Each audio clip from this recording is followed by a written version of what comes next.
여기 서울 한남동의 어느 최고급 대저택 서재 안.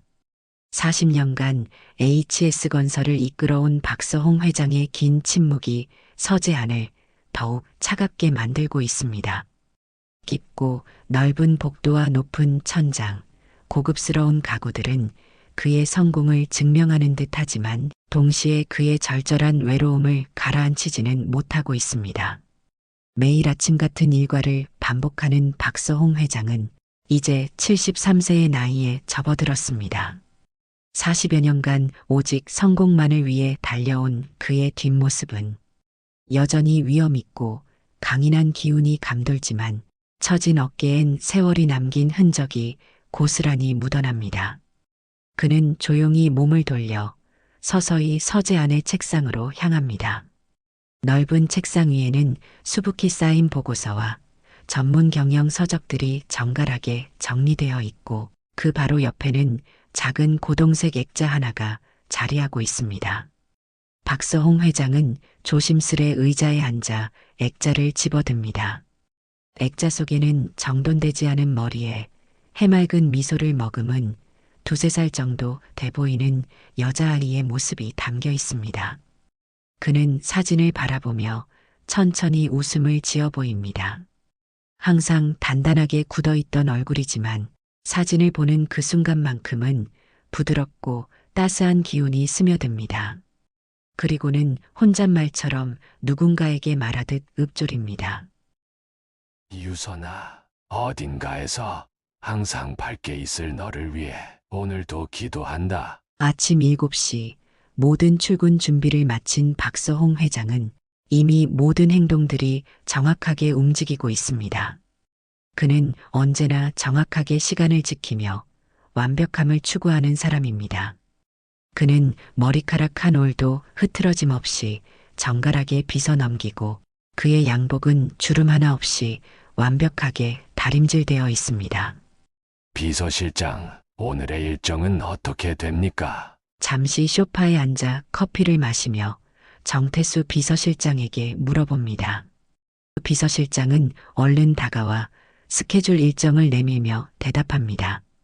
오전 9시 임원회, 11시엔 신규 프로젝트 보고가 있습니다. 점심 이후 오후 2시엔 가장 중요한 해외 투자자들과의 미팅이 있습니다. 마지막으로 오후 4시에 기재부 장관님과의 미팅이 예정되어 있습니다. 박서홍 회장은 고개를 끄덕이며 커피를 한 모금 더 마십니다.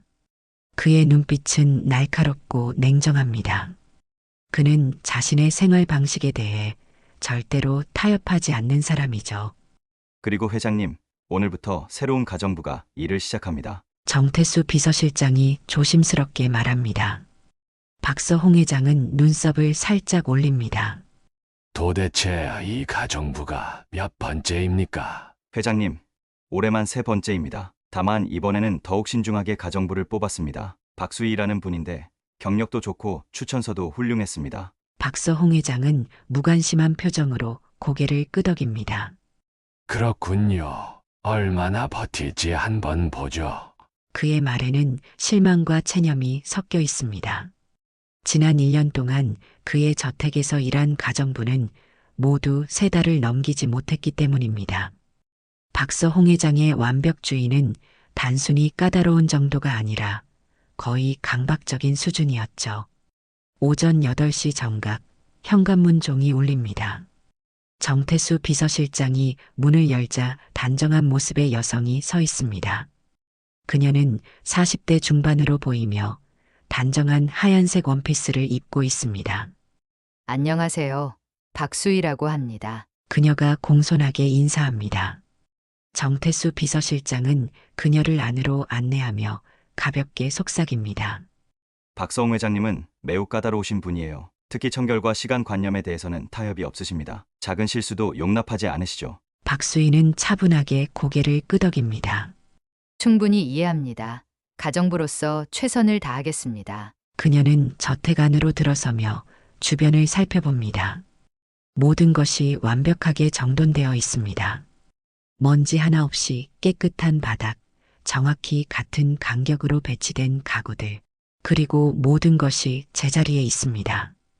박서홍 회장은 출근 준비를 마치고 현관으로 나오다가 박수희와 마주칩니다. 그는 그녀를 위아래로 훑어보며 냉정한 표정을 유지합니다. 이번에 가정부로 들어온 박수희 씨 맞습니까? 아마도 정태수 비서실장이 모든 규칙을 설명했을 겁니다. 저는 그 어떠한 실수도 용납하지 않습니다. 이해해 주기 바랍니다. 박수희는 겸손하게 고개를 숙입니다. 네, 회장님, 제가 맡은 가정부로서의 책임감을 바탕으로 최선을 다하겠습니다. 박서홍 회장은 더 이상 말없이 저택을 나섭니다. 그의 뒷모습을 보며 박수희는 깊은 숨을 내쉽니다. 정태수 비서실장이 그녀에게 다가와 말합니다. 수희 씨 너무 걱정하지 마세요. 규칙만 잘 지키면 괜찮을 거예요. 수희는 미소를 지으며 고개를 끄덕입니다. 감사합니다. 제가 할 일을 알려주시겠어요? 비서실장은 그녀에게 업무 목록이 적힌 태블릿 PC를 건넵니다. 그 목록은 매우 상세하고 길었습니다. 아침 식사 준비부터 저녁 식사 준비까지 모든 것이 시간별로 정확하게 명시되어 있었습니다. 수희는 목록을 읽으며 고개를 끄덕입니다. 이해했습니다. 바로 시작할게요. 그녀는 주방으로 향하며 깊은 숨을 내쉽니다. 이전의 가정부들이 왜 오래 버티지 못했는지 이해된다는 표정을 짓습니다. 하지만 그녀는 다른 가정부들과는 다를 것이라고 스스로 확신합니다. 주방에 들어선 수희는 모든 것이 완벽하게 정돈되어 있는 것을 확인합니다. 그녀는 앞치마를 두르고 준비를 시작합니다. 그녀의 손놀림은 능숙하고 정확합니다. 마치 이 주방에서 오랫동안 일해온 것처럼 자연스럽습니다. 비서실장은 그녀를 지켜보며 미소를 짓습니다. 속으로 이번에는 조금 다를지도 모르겠다고 생각합니다. 물론 그 역시 큰 기대를 하진 않습니다. 박서홍 회장의 완벽주의에 맞춰주는 것은 거의 불가능한 수준이기 때문입니다. 수희는 이 하루 동안 생겼던 일을 정확하게 수행합니다. 그녀의 움직임은 상당히 효율적이고 정확합니다. 마치 오랫동안 이 일을 해온 것처럼 보입니다. 그날 저녁 박서홍 회장이 일을 마치고 저택으로 돌아옵니다. 그는 거실을 둘러보며 미세한 변화를 감지합니다.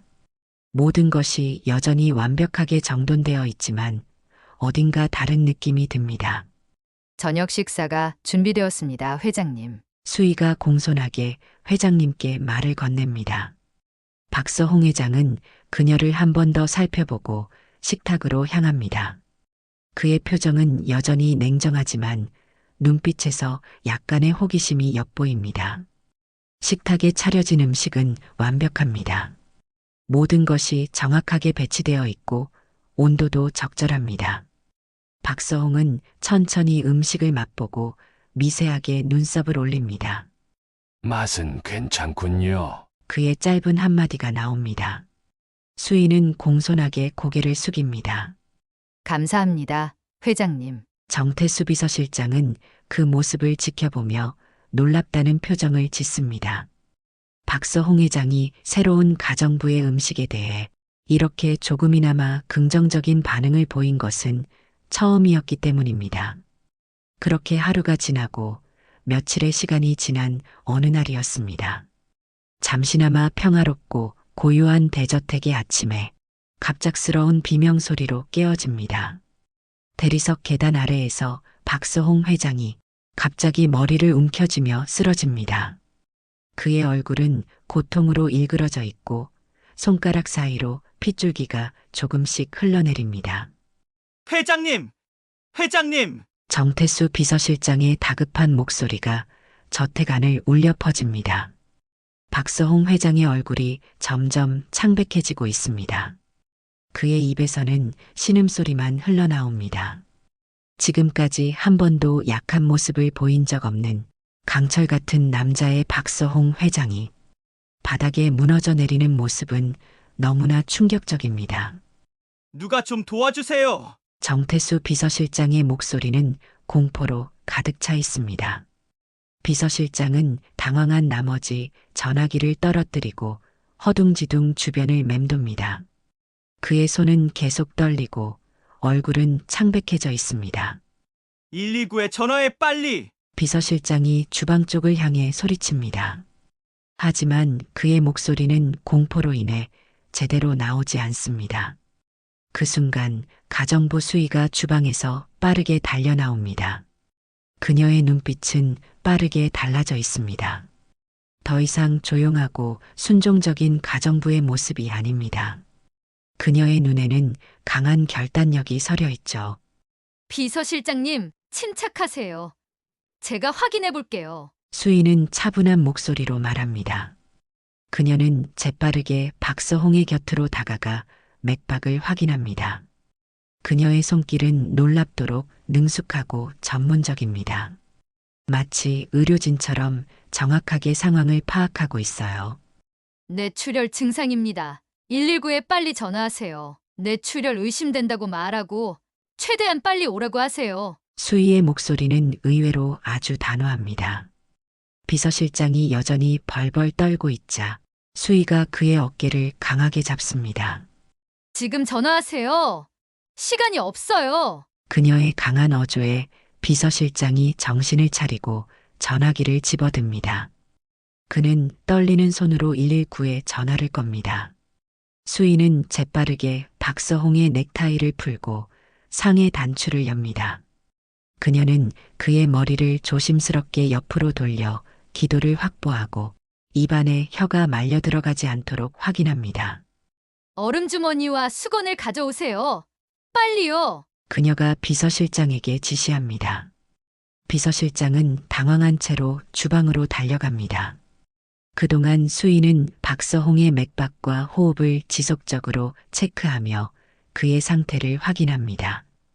회장님, 들리시면 손가락을 움직여 보세요. 그녀가 차분하게 말합니다. 박서홍의 손가락이 미세하게 움직입니다. 비서실장이 얼음 주머니와 수건을 들고 돌아옵니다. 수희는 재빠르게 수건으로 얼음 주머니를 감싸 박서홍의 이마에 올려놓습니다. 혈압을 낮추고 뇌부종을 막기 위한 응급조치예요.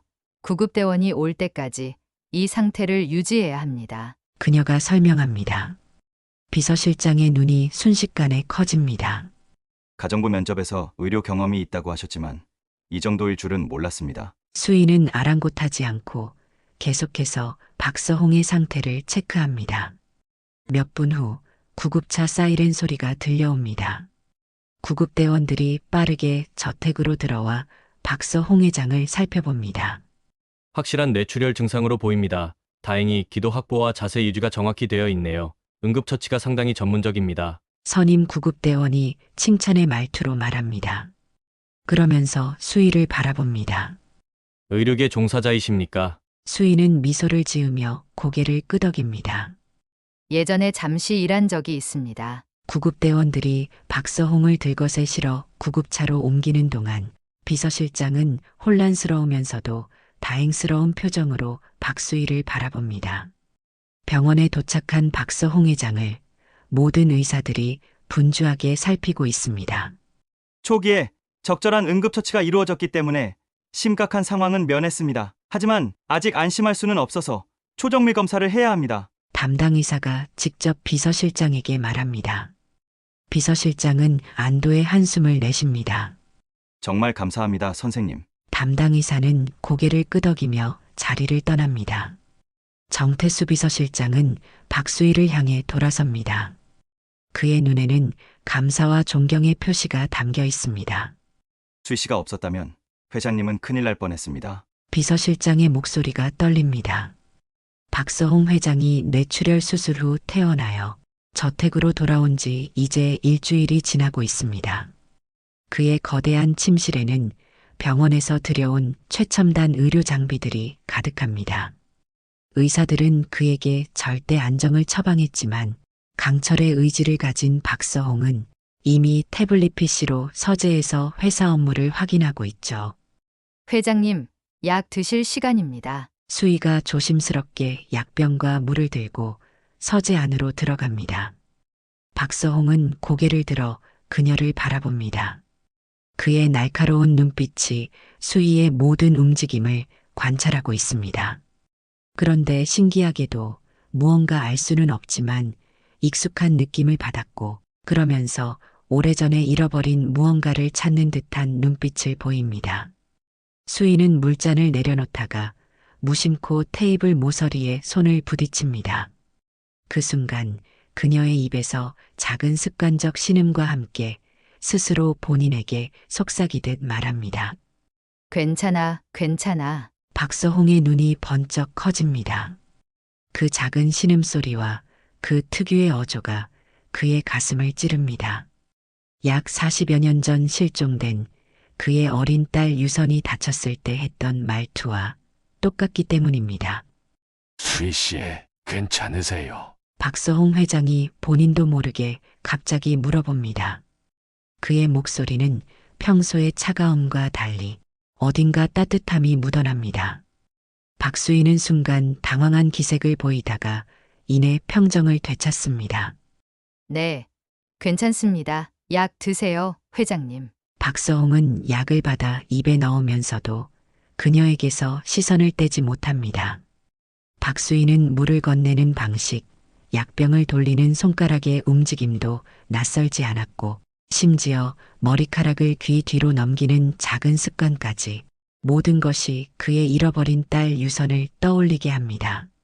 수희 씨, 혹시 고향이 어디라고 했죠? 박서홍이 천천히 수희에게 물어봅니다.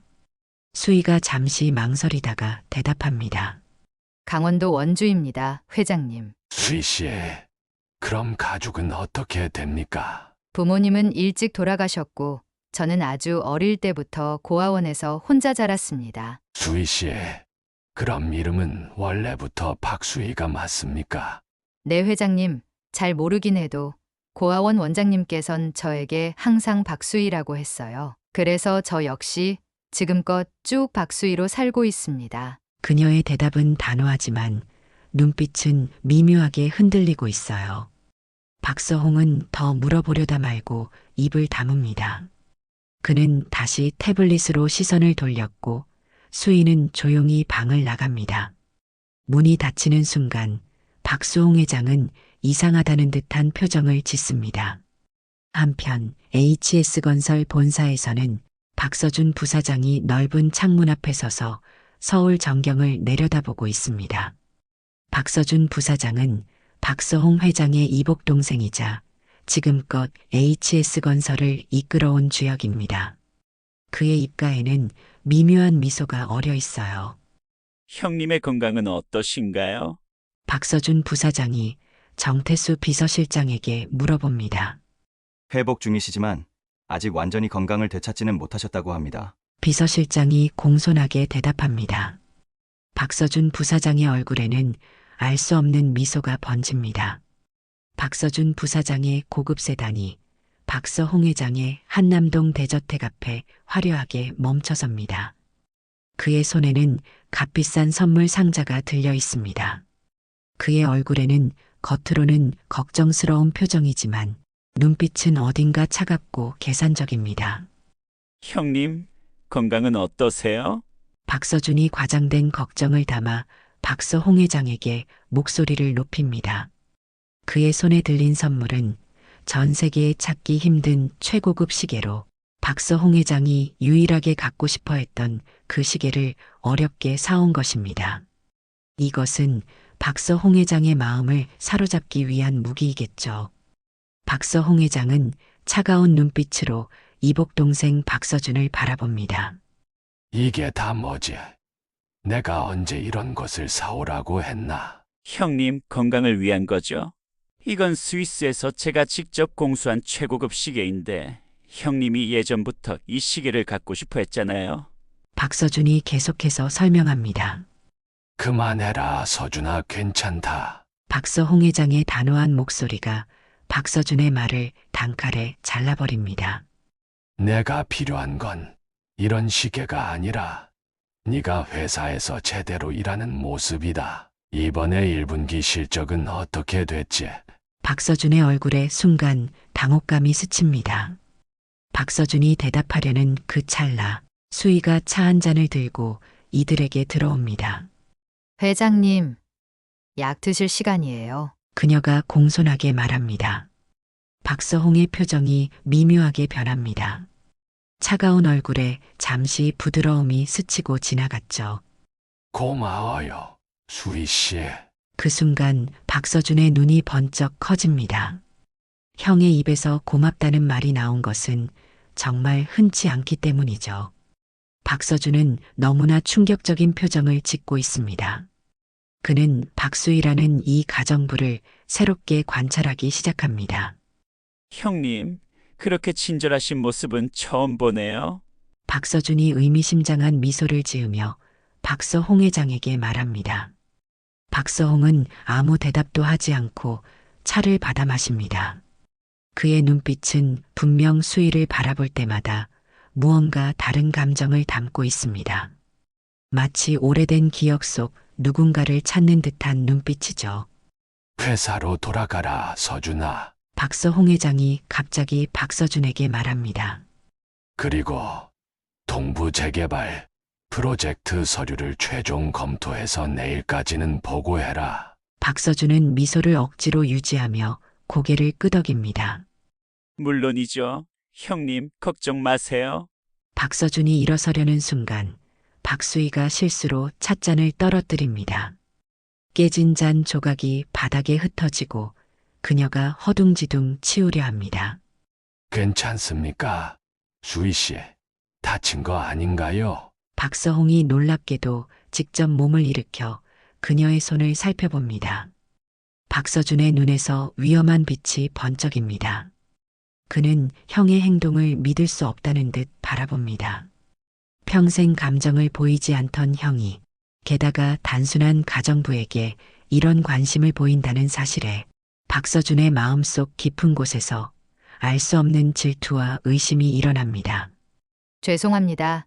회장님, 제가 실수했어요. 수희가 당황해하며 말합니다. 다음부턴 조심하면 됩니다. 박서홍의 목소리는 평소보다 훨씬 부드럽습니다. 이 모든 광경을 지켜보던 박서준의 얼굴에 불쾌한 표정이 스칩니다. 그는 수희가 단순한 가정부가 아니라는 것을 직감적으로 느낍니다. 며칠 후 박서준은 창문 앞에 서서 서울 전경을 바라보고 있습니다. 그의 표정은 여전히 어둡고 사나워져 있죠. 정태수 비서실장을 당장 불러서 나한테 오라고 해. 그가 차가운 목소리로 본인의 여비서에게 명령합니다. 잠시 후 정태수 비서실장이 조심스럽게 사무실로 들어옵니다.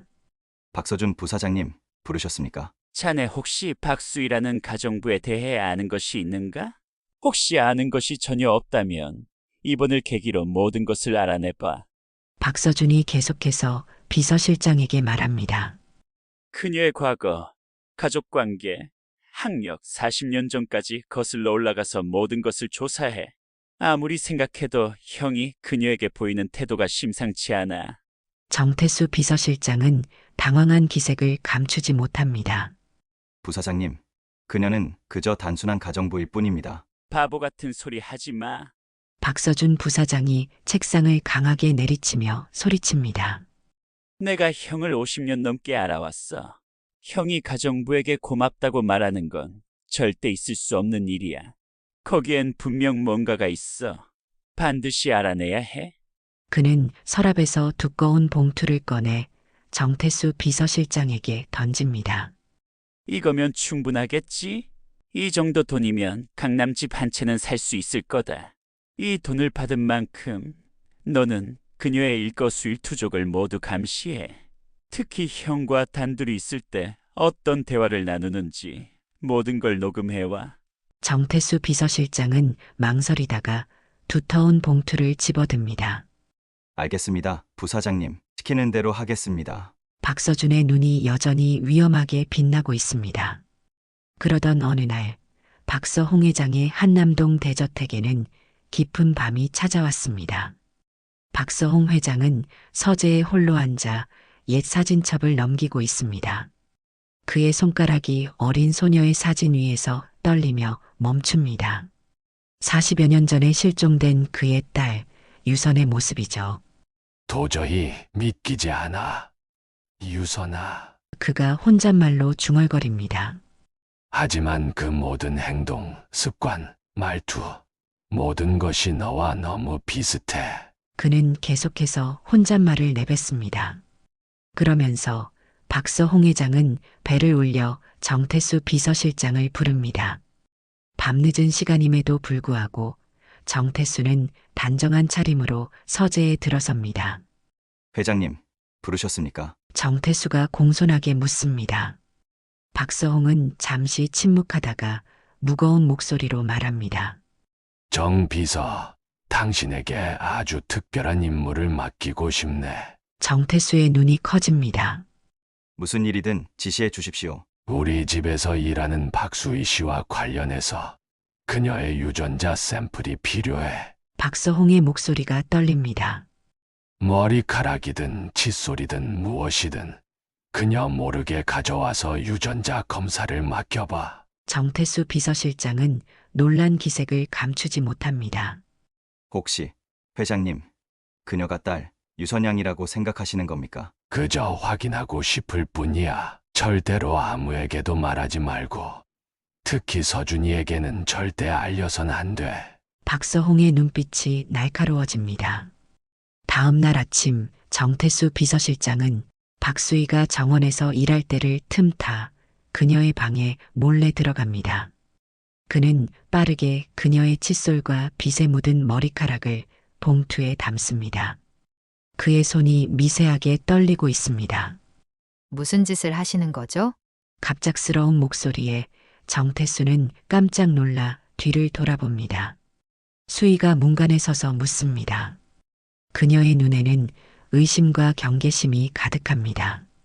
아, 수희 씨, 회장님께서 모든 직원의 건강검진을 시행하라고 지시하셨습니다. 그래서 샘플을 가져가려 합니다. 정태수가 급하게 변명합니다. 수희는 알겠다며 더 묻지 않고 고개를 끄덕입니다. 비서실장님, 다음부터는 먼저 말씀해 주세요. 정태수는 식은땀을 흘리며 방을 나섭니다. 그의 주머니 속 봉투가 무겁게 느껴집니다. 그날 저녁 정태수는 비밀리에 의뢰한 유전자 검사 병원으로 향합니다. 최고 수준의 보안과 속도를 보장하는 곳이죠. 그는 박서홍 회장의 DNA 샘플과 박수희의 샘플을 함께 제출합니다. 최대한 빨리 결과가 필요합니다. 비용은 얼마든지 드리겠습니다. 정태수가 굳은 표정으로 말합니다. 이틀 후 정태수의 휴대폰이 울립니다. 검사소에서 결과가 나왔다는 소식이죠. 그는 긴장된 손길로 이메일을 확인합니다. 화면에 나타난 결과를 보는 순간 그의 눈이 놀라움으로 커집니다. 일치하다니 99.9% 일치라니. 그가 충격에 빠져 중얼거립니다. 박수희는 정말 유선양이었군요. 혼잣말을 되뇌이는 그 순간 정태수 비서실장의 마음속에 어두운 그림자가 스칩니다. 오랫동안 그는 박서홍 회장에게 충성했지만 최근 몇 년간 박서준 부사장의 막대한 뇌물과 은밀한 협박에 서서히 굴복해왔습니다. 정태수 비서실장의 충성심은 이미 돈으로 매수되어 있었던 것이죠. 그는 잠시 망설이다가 박서홍 회장이 아닌 결국 박서준 부사장에게 전화를 겁니다. 부사장님, 중요한 정보가 있습니다. 직접 뵙고 말씀드려야 할 것 같습니다. 1시간 후 박서준의 호화로운 펜트하우스에서 정태수는 떨리는 손으로 검사 결과를 박서준에게 건넵니다. 이게 무슨 말도 안 되는 결과야? 박서준은 차분한 척하지만 얼굴은 더욱 창백해집니다. 그의 손이 분노로 떨리기 시작합니다. 부사장님, 박수희 씨는 회장님의 친딸이 맞습니다. 그녀가 40년 만에 돌아온 것 같습니다. 정태수가 조심스럽게 말합니다. 박서준의 얼굴이 점점 일그러집니다. 그의 눈에서 위험한 광기가 번쩍입니다. 40년 전 내가 그 계획을 완벽하게 실행했는데 어떻게 이런 일이 일어날 수 있다는 말인가? 그는 갑자기 자신이 실수로 해선 안 되는 말을 내뱉었다는 것을 깨닫고 순간 입을 다뭅니다. 하지만 정태수는 무언가 알 것 같다는 표정을 지으며 깊은 충격과 깨달음이 스쳐 지나갑니다. 그럼 부사장님이 당시 어렸던 유선양을 어떻게 하신 겁니까? 정태수의 목소리가 떨립니다. 박서준은 차갑게 웃으며 진정합니다. 이제 와서 그게 중요한가? 당신은 이미 선택했잖아. 내 편에 서기로 약속한 거 잊지 말게. 이제 중요한 건 앞으로의 계획이야. 박서준이 차갑게 말을 자릅니다. 형이 이 사실을 알게 되면 모든 것이 끝장나.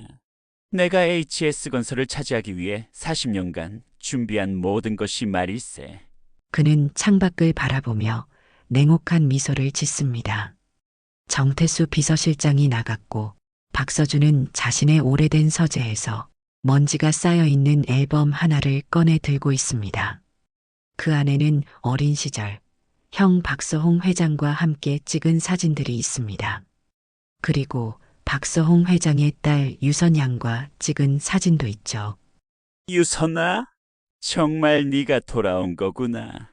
그가 사진을 손가락으로 쓸며 중얼거립니다. 창밖으로 번쩍이는 번개가 그의 일그러진 표정을 비춥니다. 무거운 비밀과 위험한 게임이 이제 막 시작되려 하고 있습니다. 그 다음 날 박서준은 컴퓨터 화면을 뚫어지게 응시하고 있습니다. 화면에는 뇌출혈 환자의 금기식품이라는 제목의 의학 논문이 떠 있어요. 그 순간 그의 입가에 음흉한 미소가 번집니다. 박서준은 메모를 하면서 목록을 살펴봅니다. 그의 눈이 들깨라는 단어에 멈춥니다. 그러면서 그는 빠르게 고급 요리사를 불러 직접 들깨 미역국을 만들게 합니다. 요리사가 나간 후 그는 조심스럽게 서랍에서 작은 약병을 꺼내 미역국에 몇 방울 떨어뜨립니다. 그의 얼굴에는 차가운 결의가 서려 있어요. 그날 저녁 한남동 대저택.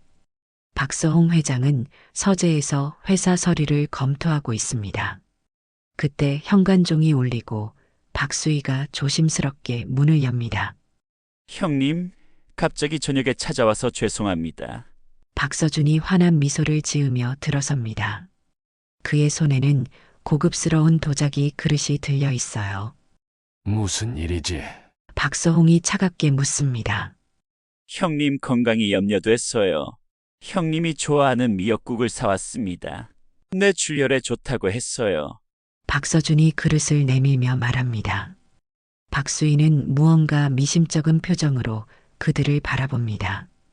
그녀는 부엌으로 가서 국그릇과 숟가락을 가져옵니다.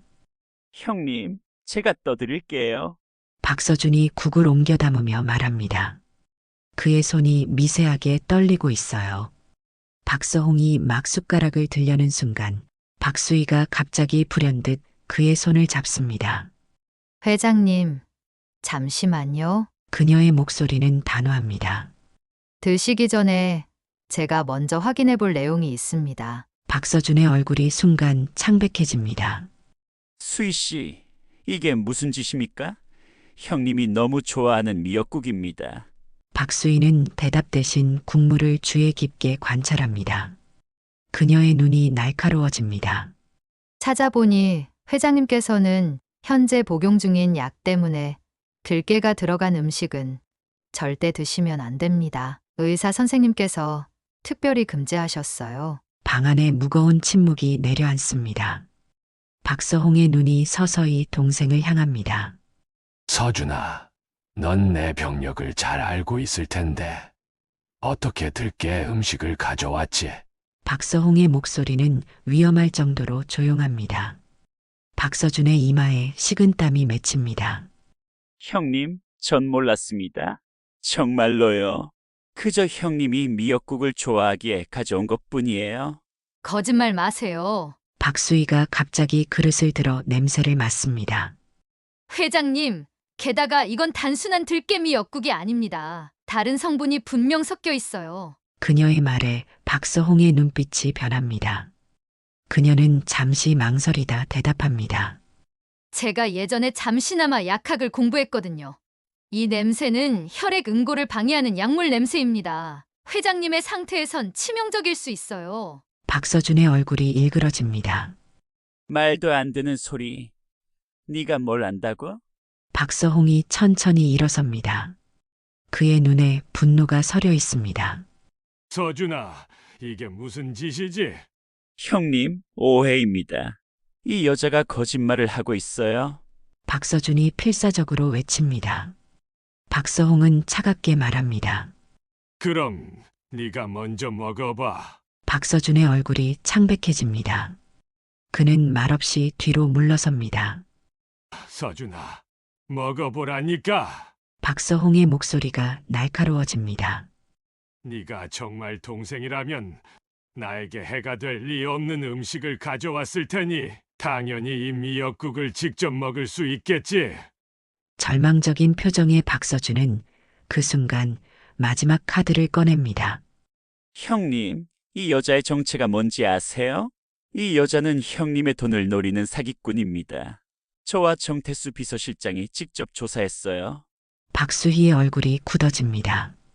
박서홍은 잠시 동요하는 듯 하다가 이내 단호한 표정으로 말합니다.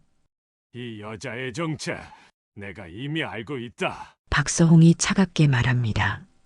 유전자 검사 결과 수희 씨는 잃어버린 내 딸 유선이가 맞다는 것을 확인했다. 박서준의 얼굴이 공포로 일그러집니다. 정 비서가 나에게 모든 걸 이미 고백했다. 박서홍이 말을 이어갑니다.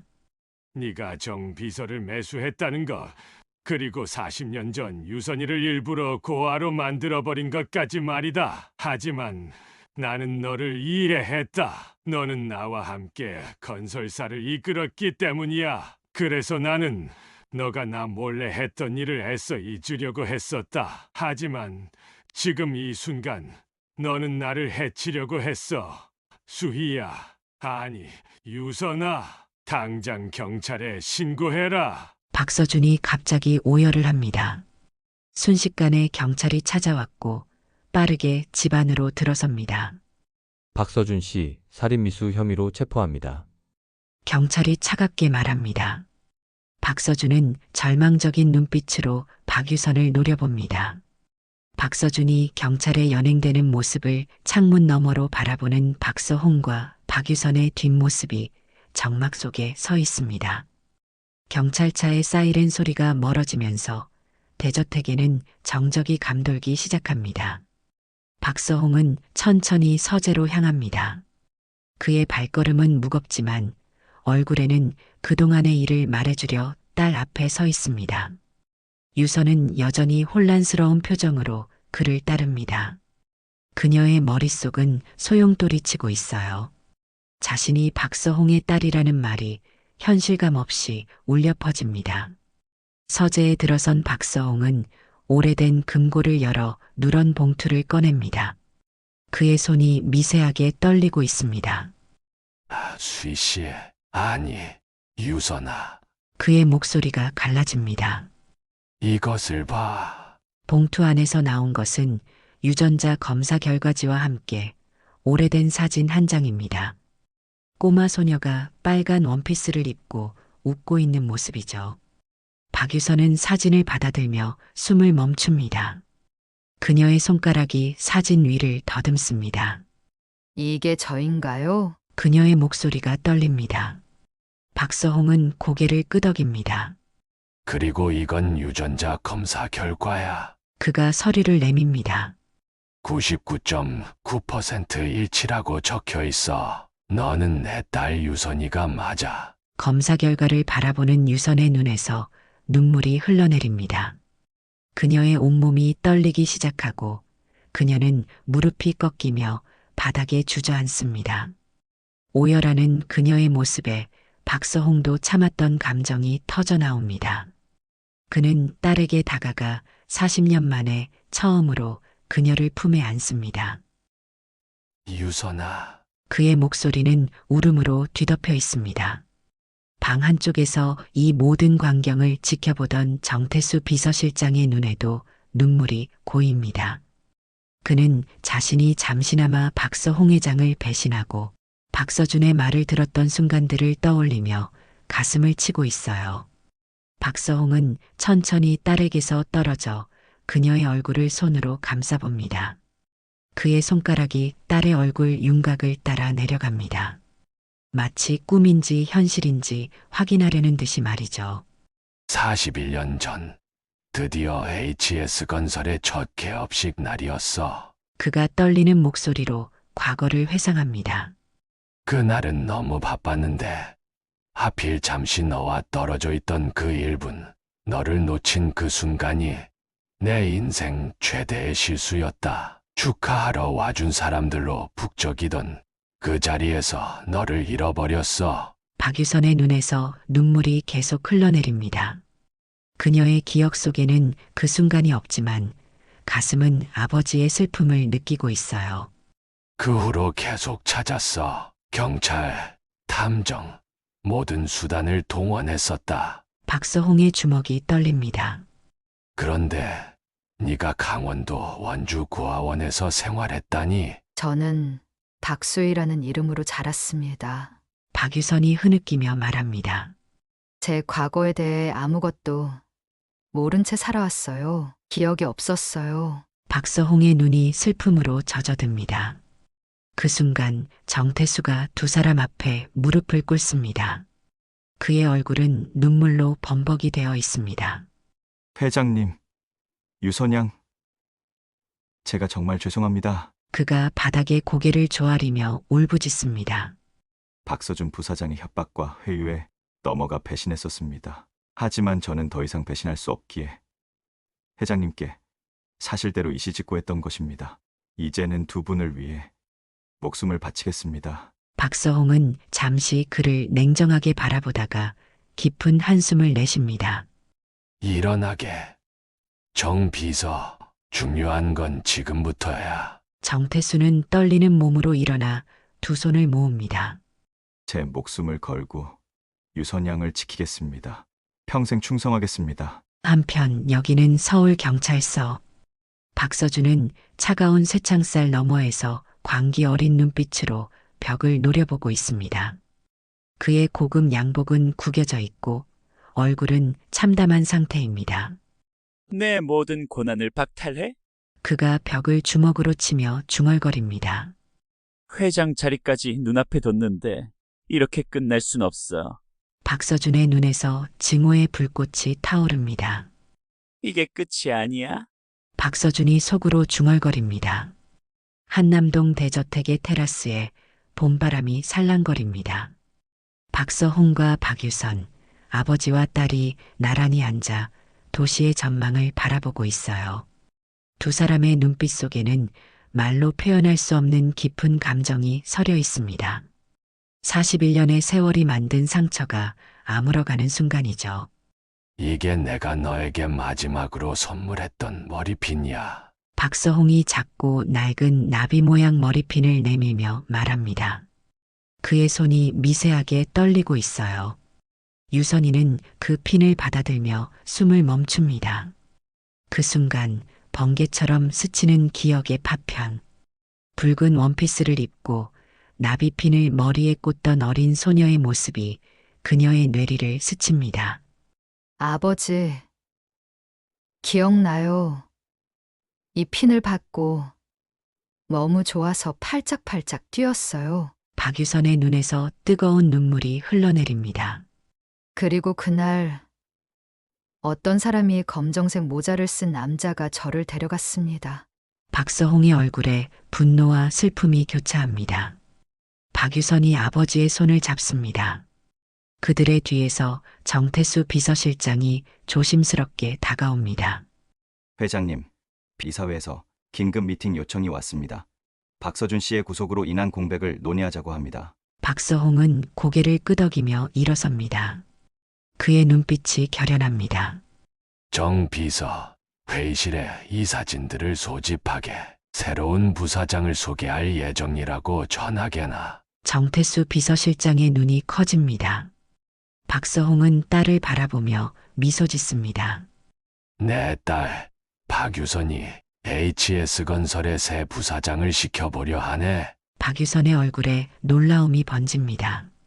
아버지, 저는 준비가 안 되어 있어요. 너는 충분히 준비되어 있어. 박서홍의 목소리에 확신이 담겨 있습니다. 내가 가정부로 지내는 동안 나는 내 안에 있는 리더십과 성실함을 봤다. 내 눈빛은 항상 앞을 내다보고 있었어. 한 달 후 HS건설 본사 대회의실. 화려한 조명 아래 수많은 기자들과 정재계 인사들이 모여 있습니다. 현수막에는 박유선 부사장 승진식이라는 글자가 빛나고 있어요. 박서홍과 박유선이 나란히 단상에 오릅니다. 두 사람의 모습은 이제 완벽한 분야로 그리고 파트너로 빛나고 있죠. 오늘 우리 PSH건설은 새로운 여정을 시작합니다. 박서홍이 단호한 목소리로 말합니다.